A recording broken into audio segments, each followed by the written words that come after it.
What's good, y'all, and welcome to this video. So, we have 5 banners in front of us, technically 6 if you count the Wukong banner.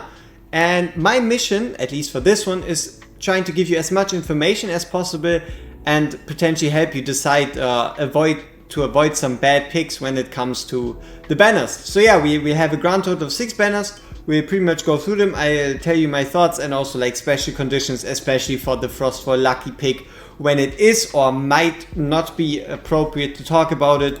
And something that's going to be very important is also right here, this nascent divine summoning. So yeah, without further delay, let's get straight into it.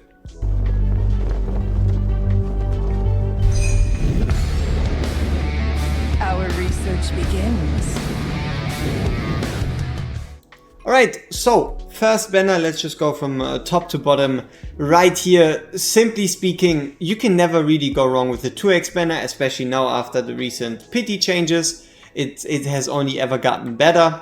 The same goes for the divines, especially after the update. The divines have risen in value. But now comes the big but, and that is, yeah, there's so many better banners that are either upcoming or, yeah, basically all the other upcoming banners are just better. So unless you have way too many gems, way too many summons lying around, please do not summon on the crazy invocations of spirit or crazy divine summoning. Even if you're a totally new player, it wouldn't really be worth it. And then let's just talk about this one down here. The surprise invocation of spirits. So you just summon normally, you get a legendary hero, and then you get another one. It is pretty much the same scenario as the invocation of spirits and the divine summoning, but this time it's like a better deal. Still, if you have way too many summons, you don't really know what to do with them, which isn't a likely scenario, you can definitely summon on this banner over the other 2 banners.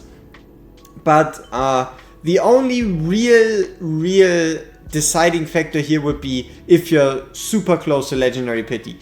If you're super close to hitting that legendary pity, so in the 185 to 190 range, or if you at least guaranteed know that you're going to be able to hit the pity on this banner, that's the only reason you would ever decide to go for the surprise invocation of spirits. But also keep in mind, your pity is a resource to be used wisely. Your pity is definitely a resource to be used wisely. So yeah, if you really want to get rid of your pity, you should probably consider using the Frostfall Luckypick. So the way this works is you have 2 heroes. One of them is going to be Lyra, that is boosted, and the other hero is going to be whoever you pick for yourself. You can pick any hero that isn't a Lord or Ancient exclusive or a limited hero. So obviously, just quick rundown wise, heroes that aren't going to be in it, it's pretty simple, right?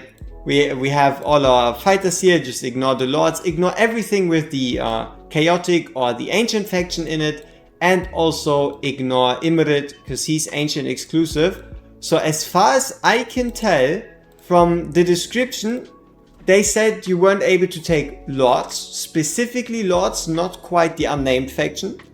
And they also said that they can't be exclusive to an event, which Ajax isn't. So there is a rather high chance that Ajax is a potential pick and might even be an incredibly smart pick. Though it would be kind of questionable how they would be handling the raids. Because if we take a look at the raids, you'll know that Ajax still is in that 0.04 bucket. So are you going to increase the 0.4 by 15? I don't think so. It is really weird. It is hard to say if or if not Ajax is going to be picked. So just from the description alone, Ajax supposedly is possible. Because if we take a look at it again, it says limited to the listed heroes excluding Lord heroes and heroes exclusive to events or ancient summonings. He is neither sometimes considered a Lord, nor is he exclusive to events, nor is he an ancient summon hero. So it's hard to say, but it's kind of like 50-50. just know that, just keep in mind that Ajax is a very good pick.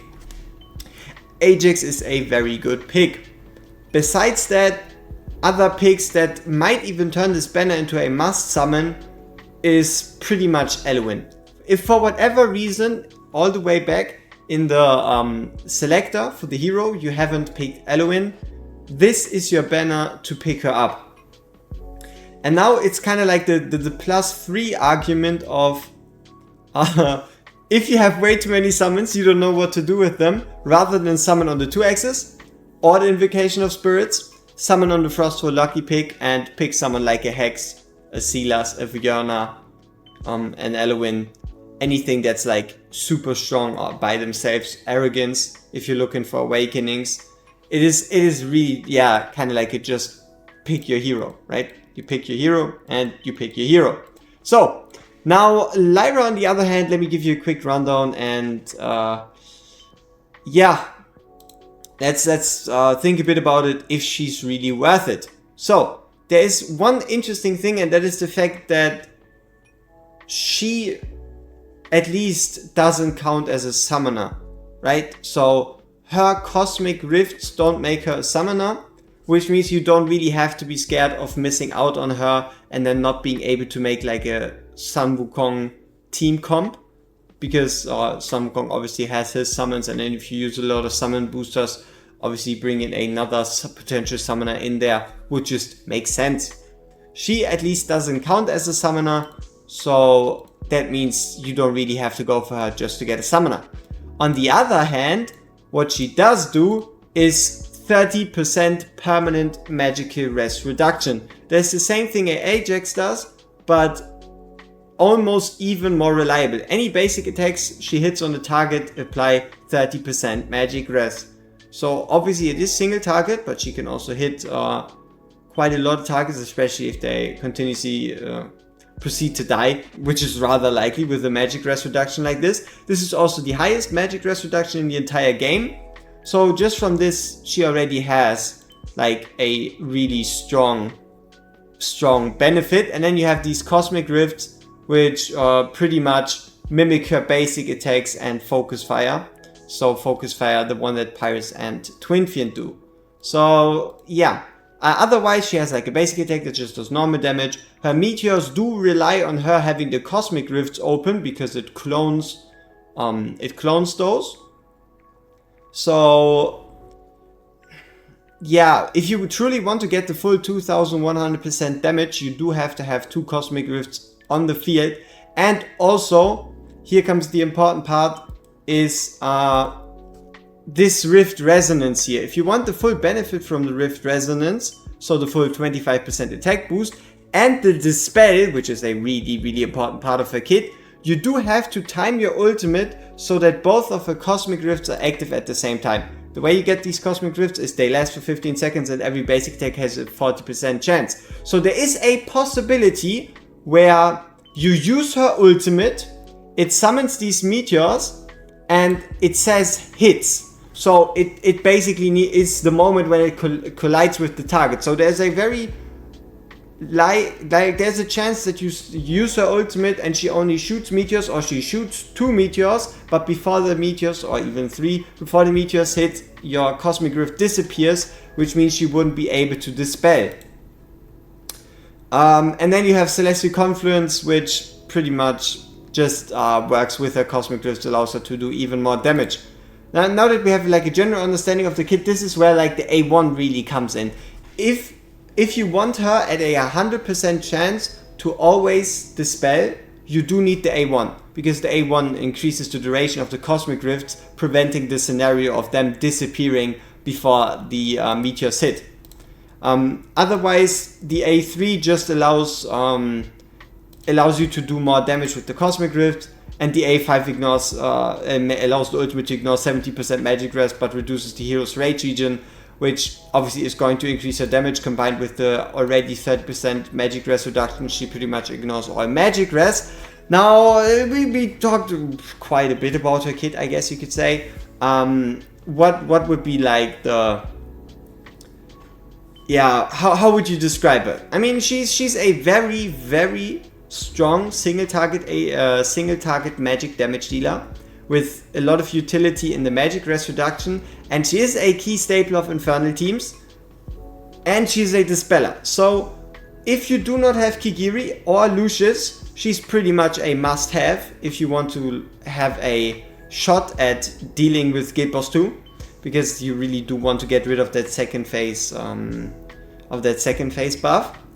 But besides that, she's a really good unit. If I had to give her a tier rating between like S and then down to like F, she would probably be like an A plus or potentially like a S minus, whatever. So something in like the A to S range. She's really good. She's really strong.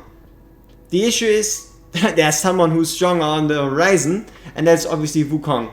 So if you want even more specific content for just Lyra and Wukong, I already have videos up on my channel, the normal showcases, with a lot of testing included. But it's just, compared to the value of Wukong, especially if you have either Lucius or Kigiri already, she just can't compare.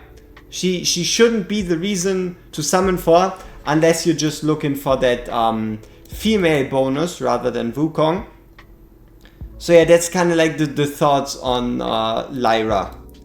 I'll obviously make like a more concise, reasonable thing the closer we get to the banner, like pretty much this Saturday. I'll probably just give you like a tier list of potential picks alongside of her, or maybe even like a more general or more in-depth testing for her. I still have to see what I do.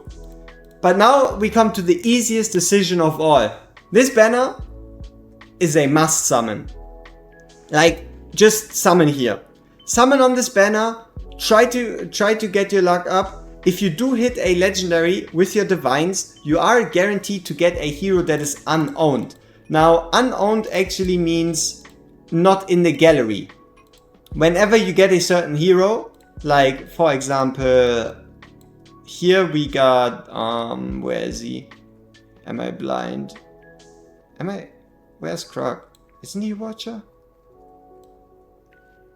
Ah, there he is, right? So let's say you have a Krog in your gallery, but you already sold him. As long as his picture in your gallery is lit up, which happens even if you sell him, you aren't going to be able to get another copy of him. So he's pretty much checked off. So yeah, it's pretty much a must summon. Just trying to fill out your collection. And obviously the more good heroes you're missing, the higher you should be, or the more focus you should be putting on this banner. And the less good heroes you're missing, obviously the less you should care about it. But yeah, it is your best use for divines, and that is because you cannot use your blues, you cannot use your divines for Sun Wukong. Sun Wukong is going to be a gems/blue banner, with him being a limited summon, so there is no point in holding onto your divines up until we get him, because you can't use them for his banner anyway. And having a Nation Divine with a guaranteed unowned champion is just something way too juicy to pass up. And also, obviously, you can get lords from this in comparison to the Frostfall Luckypick. So yeah, I hope this kind of gives you an idea of what to do. Main thing you should take away from is do not summon tomorrow or the day after. Ranking wise, it would be Nascent Divine Summoning, Frostfall Luckypick, Surprise Invocation, and then you have the crazy banners. And then at the very tippity top, in like its own category, would obviously be the Wukong banner. So yeah, that's kind of the takeaway from this one. And we see each other in the next one. Peace!